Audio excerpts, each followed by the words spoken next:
What's up, guys? Today's game or Monday's game that we're gonna be looking at is the Giants at Diamondbacks. I'm recording this Sunday night, so the starting lineup hasn't been confirmed, but we can look at the starting pitchers. If nothing changes, looks like it's gonna be Tyler Mail for the Giants. 1-7 win-loss record, a 5.49 ERA. And then Eduardo Rodriguez for the Diamondbacks, 6-2 win record and a 2.27 ERA. Looks like the line right now for the Diamondbacks money line is minus 135, and the Giants money line is plus 115.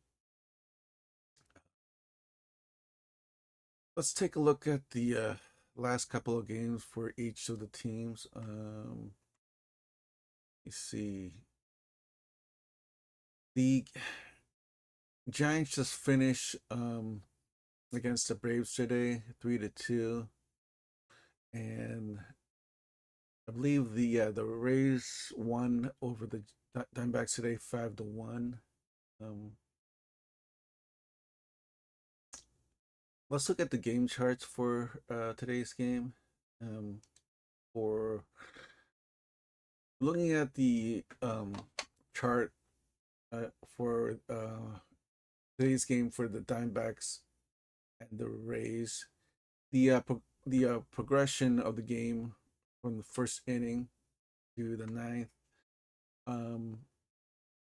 Looks like through the seventh inning, Diamondbacks couldn't score a run, and they didn't score until the eighth.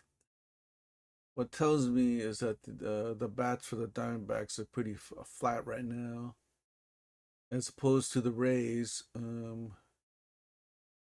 They scored one run in the first inning, and then another in the second, and eventually 5 runs by the sixth.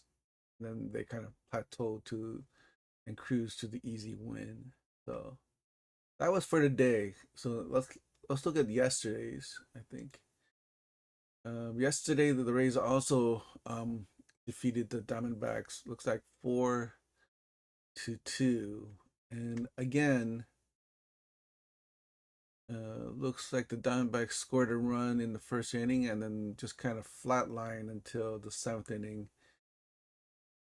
But by then, the Rays had already scored like 4 runs, and their closers probably took care of the rest. And although they did score another, Diamondbacks scored another run in the eighth.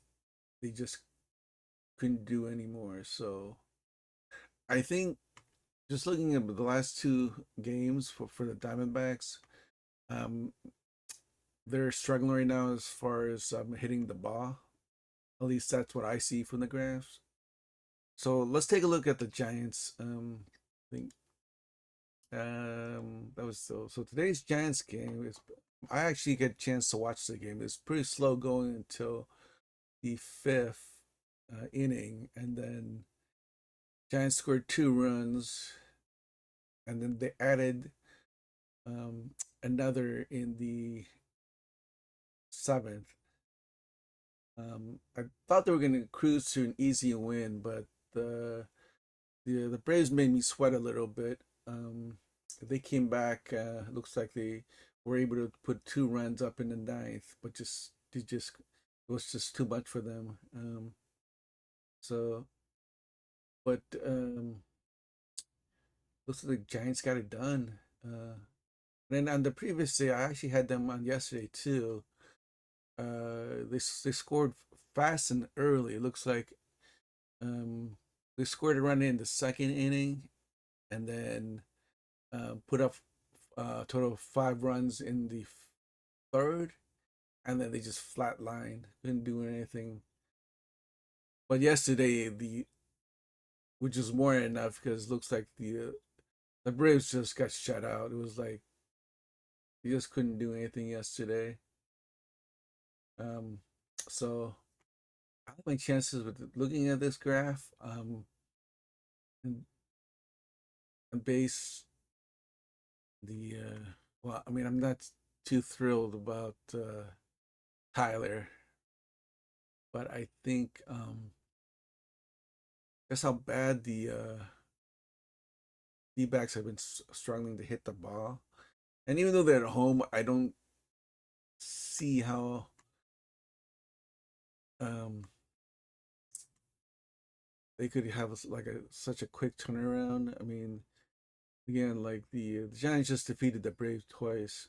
Now they're gonna short travel to the Diamondbacks. So I'm gonna go with the Giants money line at plus 115.